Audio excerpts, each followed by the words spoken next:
This is what you think when someone says, I'm going to upgrade my sound system. But in reality, you just need to upgrade some of your existing components. Talking about simple things like your stock speakers, an amp, and maybe just adding a subwoofer. But now ask yourself, what makes a good sound system? Today, we're gonna go over different systems you can make, how to build them, and then how to install one in my 2016 Mustang. Now let me tell you, when you're upgrading your car's stock sound system, you should definitely keep in mind a few things like dimension and fit. You want to make sure if you want direct replacements for your stock door speakers, you can do that and not have to worry about cutting anything. You also want to make sure if you're adding a subwoofer, you have enough space. If you're adding a bunch of extra power, are you going to need an extra battery? And lastly, you're going to have some kind of understanding of power needs. This is because each component that you install in your car has a different rating and you want to make sure it's all compatible. For instance, if we look at my 2016 Mustang's stock sound system, you'll see that the main door speakers can handle 4 ohms on the main woofer and 2 ohms on the mid-ranges. And if you have the tweeters, maybe some of them can go up to 8 ohms. And if you look at the stock amp, we're talking about 15 to 20 watts RMS per channel. That's not that much. So really the only things we'll need today is going to be a wrench, some kind of screwdriver with a flathead, you know, those right there, and we'll need your 7mm socket and 10mm socket. So let's get to it.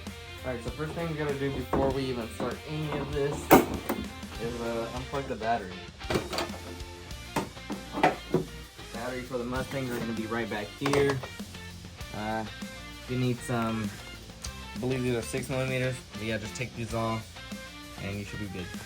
Alright guys, so before we change out the speakers, we're gonna test out the original quality with the stock speakers. We're gonna be using this song from The Weeknd. It'll give y'all a taste of the sound quality of these stock speakers.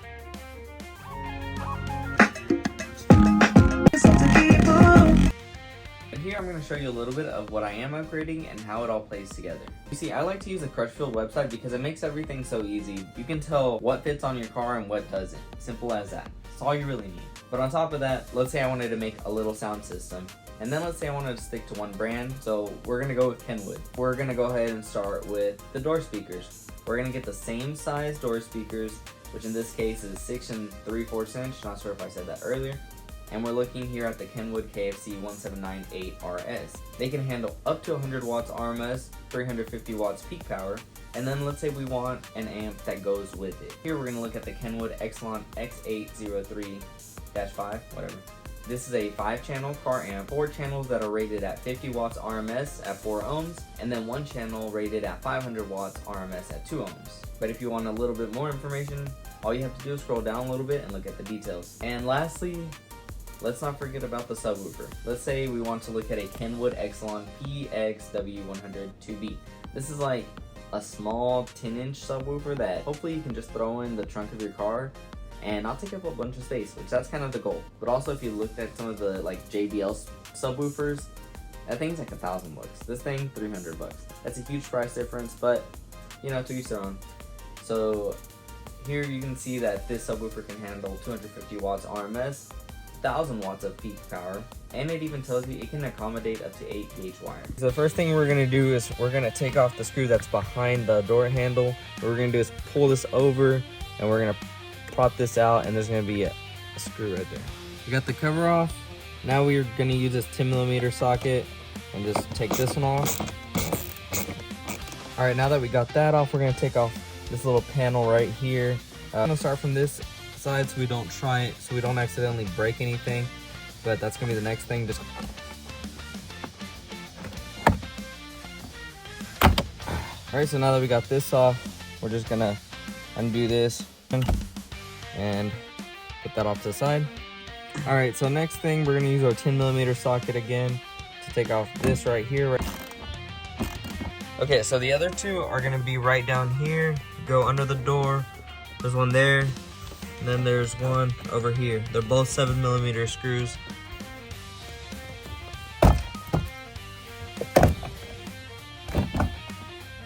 All right, so now that we got the door off, we're gonna unplug all these wires back here.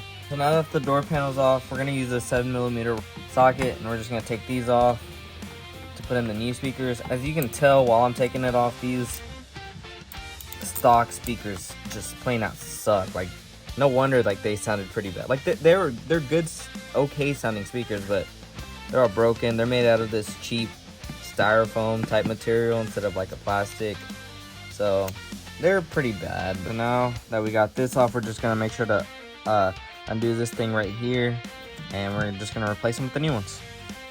All right, so now that I pulled this one out, it's been a rainy day, but I can feel all the water behind it. That might be kind of a bad thing for these speakers. I'm not too sure, but I think what I'm gonna do to prevent anything else bad happening to these is coat the backside with something. So here's our new Kenwood speakers. Here's actual speaker. It's a coaxial. It has the tweeter on the top. Okay guys, let's pause. I want to go ahead and tell you a little bit about my personal favorite detailing products that I definitely recommend you should try. I like to stay pretty consistent with my detailing products. I have my go-to pressure washer, which I've been using for a couple of years now. It's the Adams Polishes Active Pressure Washer 2.0. I have my basic car detailing kit, which comes with a bunch of things like sponges, brushes, you can name it. Then we get into the soap I use. I like to go with this Chemical Guys Hydro Sud Ceramic. It's super foamy and I love it, especially paired with this Rain Kobo foam cannon. Now, once you're done washing the car, you want to make sure you grab yourself a good towel. This Blackline towel is honestly my favorite towel I've used to this day. Once you're done with that, you want to make sure you get your interior right with this Chemical Guys Total Interior Cleaner. And the last three things I personally use is this DIY ceramic spray to make sure and seal up your car for a nice clean finish. Then you have your TS2 Touchless Tire Shine. I personally really like this one because it makes my tires extra shiny. For this last one, which is the Spray Away Glass Cleaner, if you know, you know. You just spray it on, it foams up, and then you clean it off. Simple as that. But alright guys, let's go ahead and get back to the video.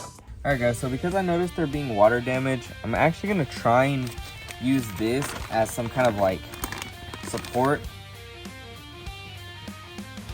Alright guys, so now that that's on, we're going to go ahead and start putting everything back.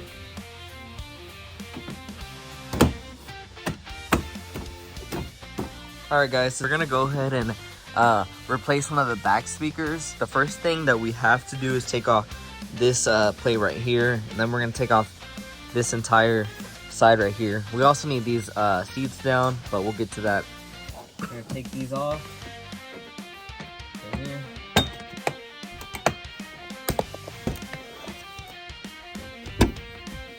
So we put this seat down, then this tab right here that holds the seat belt is gonna pull on that. I'm gonna pull it down, get it out of the way. Alright, so from here, now we're gonna take off this whole area. We're trying to expose this part, this carpet, so we can take that off. We're gonna have to do this on both sides, but I'm just gonna film this part. So basically, you're just gonna have to pull down and unclip all these parts.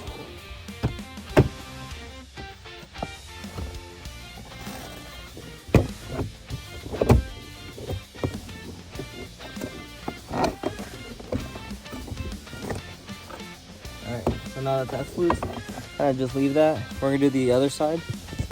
Alright, now that we popped these off, I kinda don't want to take them out, so I'm just gonna try and pop out this. Alright, you're just gonna pop those off. Gonna pull up. And it should just be able to slide out.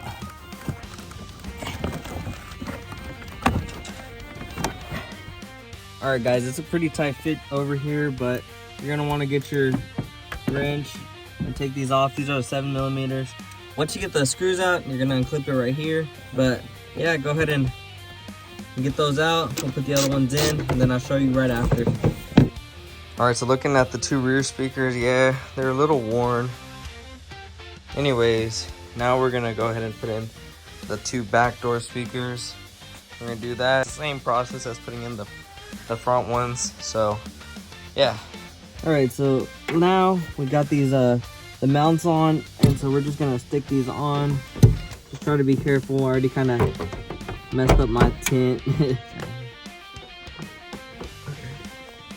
Alright guys, so both of these back speakers are installed, so now we're just going to put everything back together. We're going to start with the carpet that goes over this. So now we're going to get these this carpet in. Just going to stuff it in there to the back.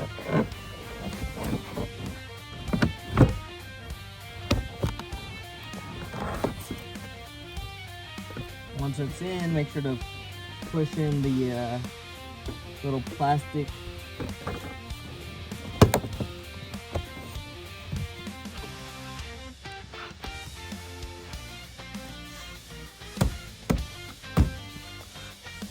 Alright guys, so I just finished putting in the passenger side.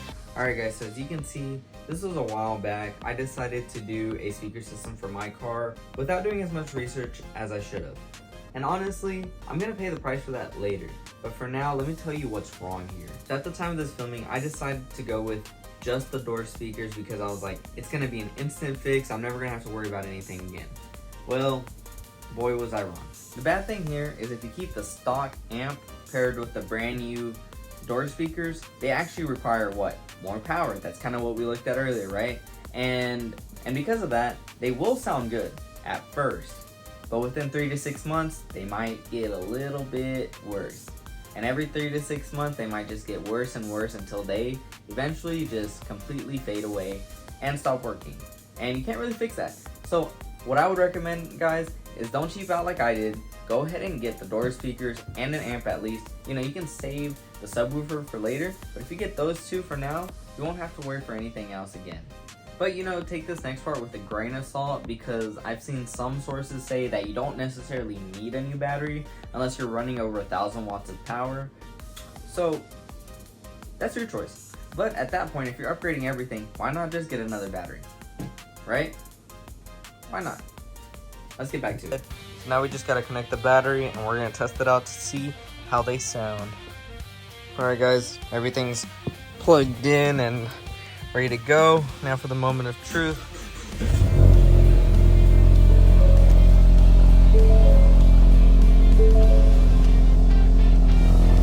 We're gonna use the same song again.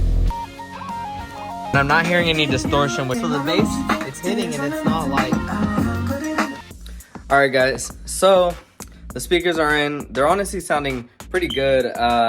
You know, it's not a crazy change, but if we decide to get a new amp or just something to amplify it, it's gonna come out sounding a ton better.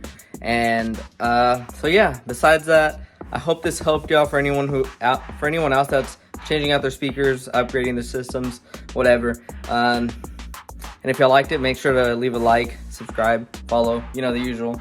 But that's gonna be it for today, and I'll catch y'all next time. Peace.